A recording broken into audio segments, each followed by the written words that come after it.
बच्चों, आज मैं तुम लोगों को class 5 Hindi grammar book chapter number 11 chapter name काल सिखाने जा रही हूँ। तुम लोग इस लेसन को घर में अच्छी तरह से पढ़ना और समझने की कोशिश करना। जुड़िए और समझिए। दिए गए वाक्यों को ध्यान से पढ़िए और पूछे गए प्रश्नों के उत्तर बताइए। तनु मुंबई गई थी। तनु मुंबई जा रही है। तनु मुंबई जाएगी।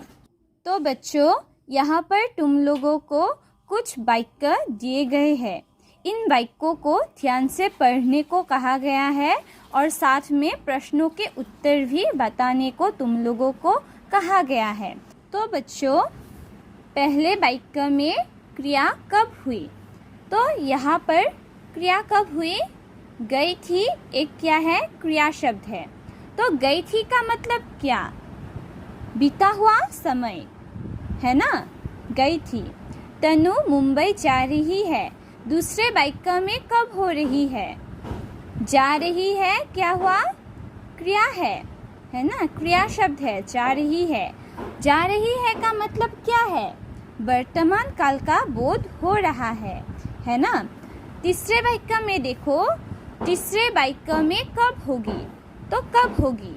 यहाँ पर जो जाएगी शब्द है ना, क्या है? क्रिया है ना। तो जाएगी शब्द क्या बता रहा है? भविष्य काल का, मतलब आने वाले काल के बारे में बता रहा है। इन प्रश्नों के उत्तर देने पर आपको क्रिया के अलग अलग रूपों से उसके होने के समय का बोध हुआ, अर्थात क्रिया के काल का ज्ञान हुआ। काल का अर्थ है समय। तो बच्चों, तुम लोग याद रखना, काल का अर्थ क्या है? काल का अर्थ है समय। ओके, तो इन प्रश्नों के उत्तर क्या हुआ? आपको क्रिया के अलग अलग रूपों से उसके होने का समय का, उसके होने के समय का बोध हुआ, अर्थात क्रिया के काल का ज्ञान हुआ, है ना। इन क्रिया शब्दों से हमें काल का पता चल रहा है ना। इसलिए तो काल का अर्थ क्या है? समय। गई थी अर्थात बीता हुआ समय। जा रही है अर्थात वर्तमान समय, तथा जाएगी अर्थात आने वाला समय।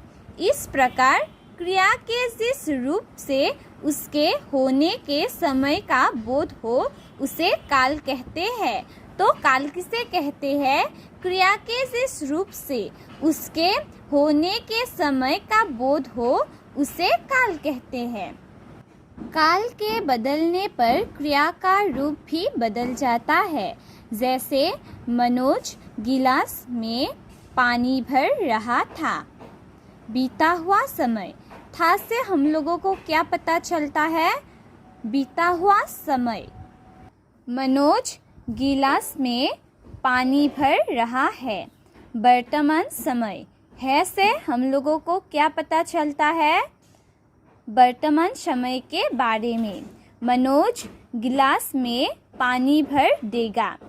देगा शब्द से आने वाले समय, मतलब आने वाला समय के बारे में पता चलता है। तो बच्चों, क्या होता है? काल बदलने पर, जैसे बीता हुआ समय मतलब भूतकाल, वर्तमान काल, आने वाला समय मतलब भविष्य काल, है ना। तो जब काल बदलते हैं ना, तो क्या होता है? क्रिया का रूप भी बदल जाता है। तो यहाँ पर देखो, जैसे पहले यहाँ पर देखो, तो काल बदलने से क्रिया का रूप भी बदल गया। पहले था हुआ, है ना। फिर देखो यहाँ पर काल बदलने पर क्या हुआ? क्रिया बदल गया, है ना, है हुआ। फिर आने वाला समय मतलब भविष्य काल, तो काल बदलने पर क्या हुआ? क्रिया का रूप भी बदल जाता है। रूप भी क्या हुआ? क्रिया का रूप भी बदल गया है। इस आधार पर काल के 3 भेद होते हैं। तो बच्चों, काल के कितने भेद होते हैं? 3 भेद। भूतकाल, वर्तमान काल, भविष्यत काल।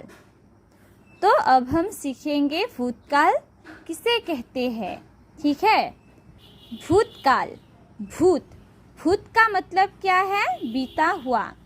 काल का मतलब समय, अर्थात बीता हुआ समय। भूतकाल का मतलब क्या होता है? बीता हुआ समय। भूत का मतलब बीता हुआ और काल का मतलब समय। बीता हुआ समय। मैं नाना जी के घर गया था। दिव्या ने कल भी अच्छा नृत्य किया था। तो बच्चों, गया था और क्या था, इन दो शब्दों से हमें क्या पता चलता है? बीते हुए कल के बारे में, है ना। ये दोनों वाक्य क्या है? बीता हुआ है ना, बीता हुआ समय के बारे में बता रहा है। इन वाक्यों में गया था और क्या था शब्दों से क्रिया के बीते हुए समय में होने का बोध हो रहा है।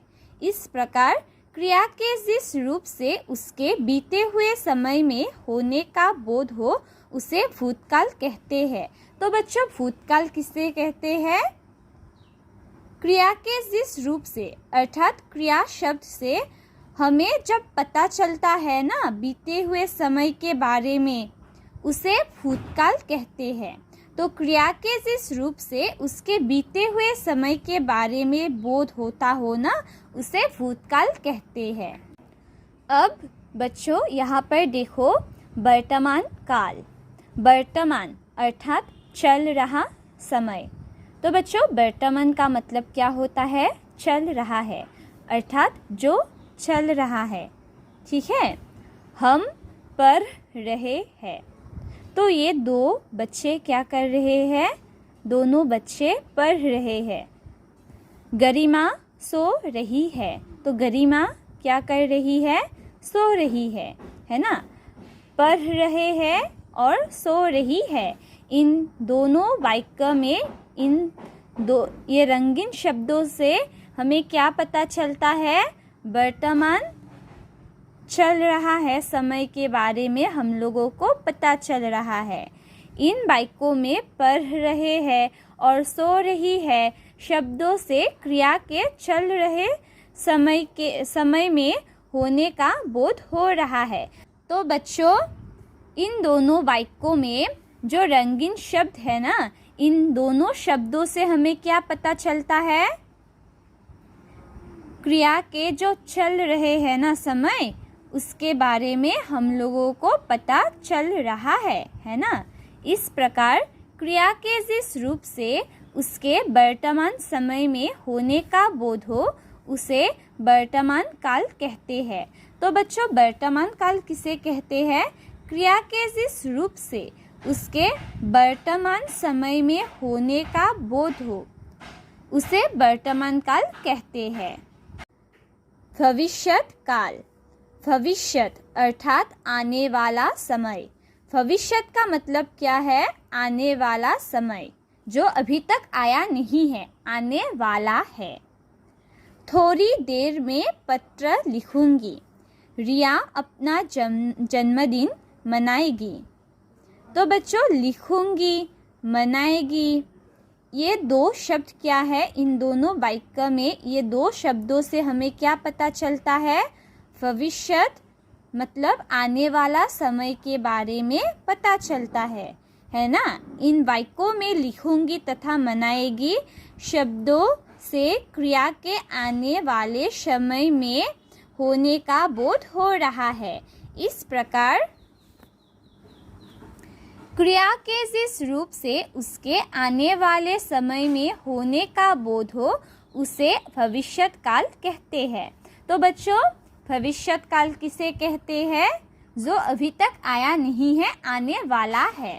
ठीक है, क्रिया के जिस रूप से उसके आने वाले समय में होने का बोध हो उसे भविष्यत काल कहते हैं।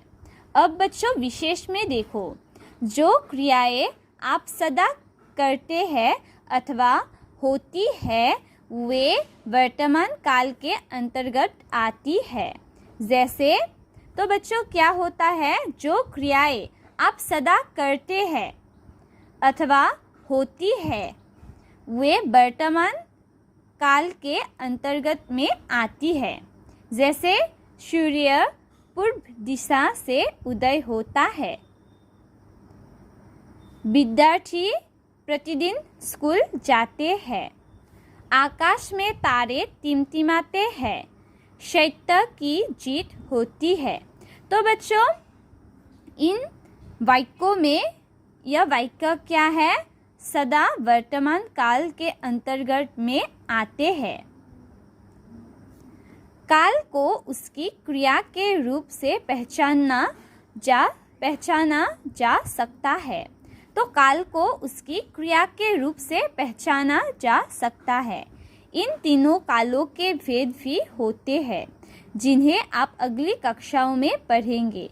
तो इन तीनों कालों के क्या होते हैं?